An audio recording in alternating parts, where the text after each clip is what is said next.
তার এসে মিলছে, এদিক থেকে একটা তার এসে মিলছে, তিন দিক থেকে তার আসছে, আরো বেশি হতে পারে।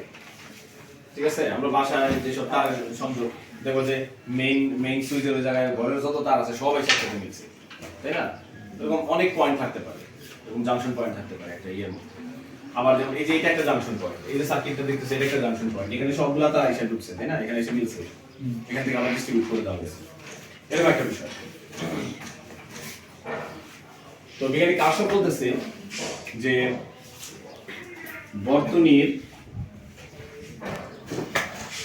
কোন বিন্দুতে, হ্যাঁ আসো আসো, কোন বিন্দুতে মোট প্রবাহ মাত্রার বীজগাণিতিক যোগফল শূন্য হয়। বর্তনীর যে কোনো বিন্দুতে, ঠিক আছে, মোট প্রবাহ মাত্রার বীজগাণিতিক যোগফল কি হয়? শূন্য। একটু ডাইনে যাবেন ভাই। ঠিক আছে, যেমন আমি ধরে নেই যে এটা একটা জাংশন পয়েন্ট, অনেকগুলো লাইন আসছে, তো বর্তনীতে কি হয়? এখানে কি হচ্ছে? তড়িৎ প্রবাহ এখান থেকে বের হচ্ছে, তাই না? এখান থেকে বের হয়ে এখানে যখন আসছে, আসার পরে কি হয়েছে? এই দিক থেকে চলে গেছে, দুইটা পথে চলে গেছে না?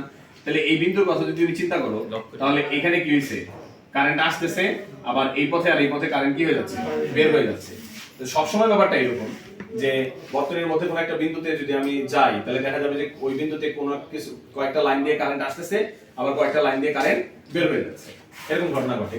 তো আমরা ধরে নিই যে এখানে কি হচ্ছে? I1 কারেন্ট ঢুকতেছে, I2 কারেন্ট ঢুকতেছে, I4 কারেন্ট ঢুকতেছে, I5 কারেন্ট বের হয়ে যাচ্ছে, I6 কারেন্ট বের হয়ে যাচ্ছে। ঠিক আছে, তাহলে এই চিত্রের মধ্যে আমরা যদি কি করি, এই কথাটাকে অ্যাপ্লাই করি, তাহলে ব্যাপারটা দাঁড়াবে এরকম, যেমন I1 ঢুকতেছে, I1, I2 ঢুকতেছে প্লাস I2, I3 বের হয়ে যাচ্ছে মাইনাস I3, I4 ঢুকতেছে প্লাস I4, I5 বের হয়ে যাচ্ছে মাইনাস I5, I6 বের হয়ে যাচ্ছে মাইনাস I6 সমান 0। বুঝতে পারছো? এটা হলো ব্যাপার। বীজগাণিতিক যোগফল শূন্য বলতে কি বোঝাইতেছে? এই যে ঢোকার জন্য এক ধরনের ডিরেকশন, বের হওয়ার জন্য আরেক ধরনের ডিরেকশন আমরা ব্যবহার করতেছি, মানে প্লাস সাইন ব্যবহার করতেছি, ঢোকার জন্য প্লাস সাইন ব্যবহার করতেছি, মাইনাসের জন্য, বের হওয়ার জন্য মাইনাস সাইন ব্যবহার করতেছি। এইটাকেই বলা হয় বীজগাণিতিক যোগফল। বীজগাণিতিক যোগফলের মানে হচ্ছে হলো যে তড়িৎ প্রবাহগুলা ঢুকতেছে, এটার জন্য আমরা প্লাস চিহ্ন ব্যবহার করছি, বের হয়ে যাচ্ছে এটার জন্য আমরা মাইনাস চিহ্ন ব্যবহার করতেছি, এই যে প্লাস মাইনাস সাইনগুলো আমরা ব্যবহার করতেছি, এই জন্য এখানে বলছে বীজগাণিতিক যোগফল। ঠিক আছে, এটা হলো কার্শফের প্রথম সূত্র। এরপরে দেখো কার্শফের দ্বিতীয় সূত্র।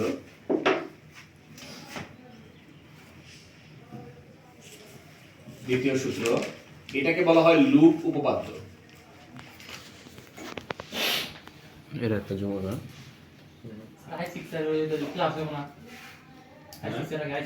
সব দেখাই দিলাম সবাইকে, কেউ ভুল করো না।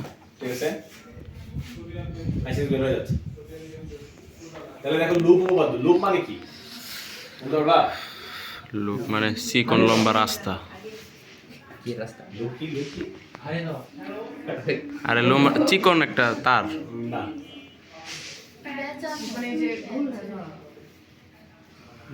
লুপ মানে ফাঁস। আরে বেটা, হ্যাঁ লুপ মানে অরিজিনালি ফাঁস। ফাঁস কোনটা হয়? ফাঁস কখন হয়? আরে বেটা লুপের নেফ্রনের মধ্যে যে হেলদি লুপ, একেবারে শাব্দিক অর্থ ফাঁস। হ্যাঁ কথা ঠিক আছে। ফাঁস কাকে বলে? ফাঁস কি? ফাদের কথা বলছিস নাকি? ফাঁস। ফাঁস, হ্যাঁ ফাঁস, ঠিক আছে, ফাঁস। ফাঁসি দেয় যে ফাঁস। ও স্বীকার করে। বদ্ধ পথ। লুপ মানে হলো আবদ্ধ পথ। বদ্ধ গোলাকারে হইতে পারে, এটাও একটা লুপ। আমরা যদি বলি যে হ্যাঁ এটা ফাঁস, যেহেতু মানে লুপ ফাঁস গোল হয়, ফাঁস ও ঠিক আছে, এটা হচ্ছিল তোমার গোল হইতে পারে, এটা লুপ। আমি যদি বলি এটাও একটা লুপ। ঠিক আছে, আমি যদি বলি এটাও একটা লুপ, মানে লুপ হইতে হইলেই যে আসলে সেটা গোল হইতে হবে ব্যাপারটা তা না, এটাও একটা লুপ। ঠিক আছে, বদ্ধ হইলেই সেটা লুপ। এক জায়গা থেকে যায় আবার দুই জায়গায় ফেরত আসতে পারবে। পথ যেমনই হোক না কেন, সেটাই লুপ। আচ্ছা, তাহলে লুপ উপপাদ্য কি বলতেছে? লুপ উপপাদ্য বলতেছে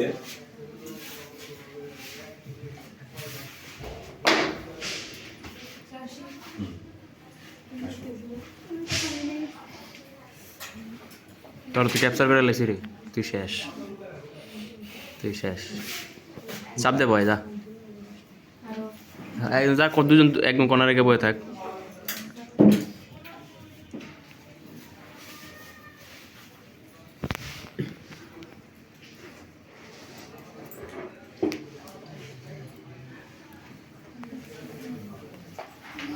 হ্যাঁ, আলো দিয়ে অনেক বেড়ে গেছে।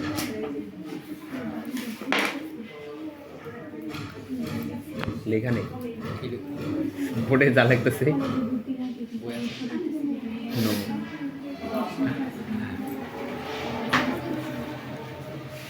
লাগতেছে না।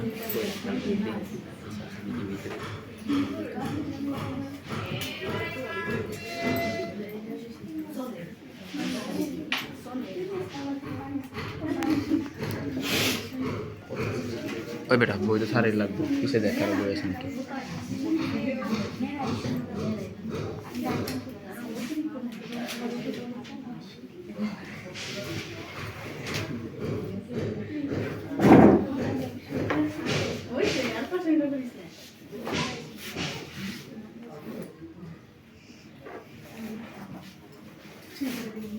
আচ্ছা, কোন বর্তনীর যে কোনো বদ্ধ অংশের কোন বিন্দু থেকে,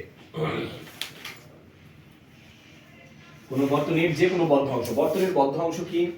যেমন বর্তনী মানেই তো একটা বদ্ধ পথ, এটা আমরা প্রথম দিনই বলছিলাম যে তড়িৎ প্রবাহ চলার বদ্ধ পথকে বর্তনী বলে, এটা একটা বদ্ধ পথ।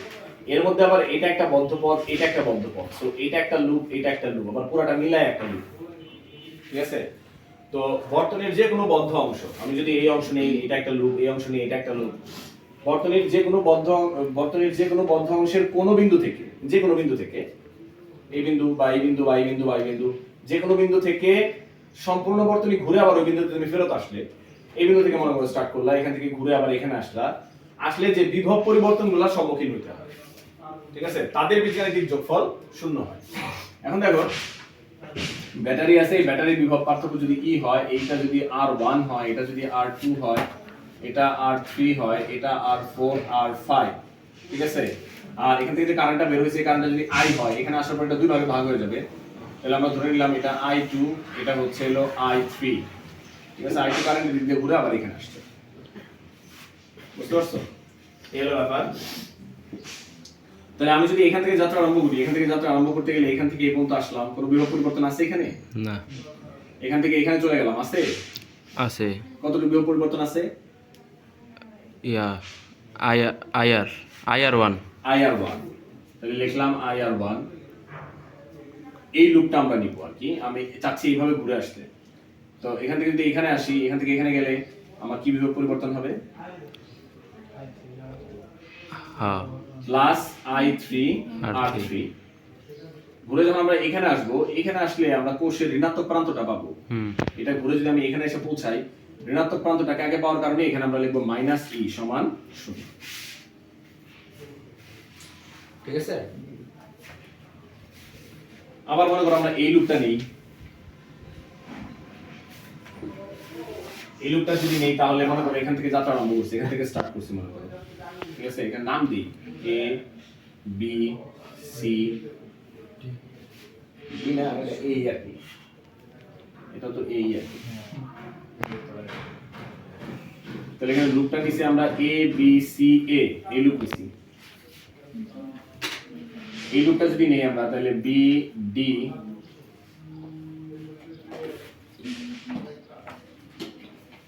B D F C, মনে করো F, তাহলে B D F C B, এই লুপটা যদি নেই B D F C B, এভাবে যাচ্ছি। তাহলে সেই ক্ষেত্রে B থেকে যদি বিভব পরিবর্তন কত এখানে বলো দেখি? I2 R2, তারপর plus I2 R4 plus I2 R5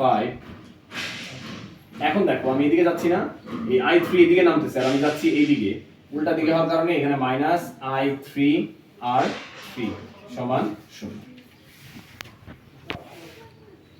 বুঝতে পারছো? ব্যাপারটাকে এইভাবে নিতে হয়, এইভাবে চিন্তা করতে হয়, ঠিক আছে?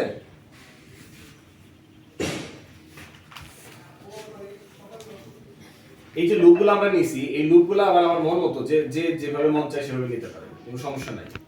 যেমন আমরা এখানে লুপটাকে কি করছি, এইভাবে নিছি।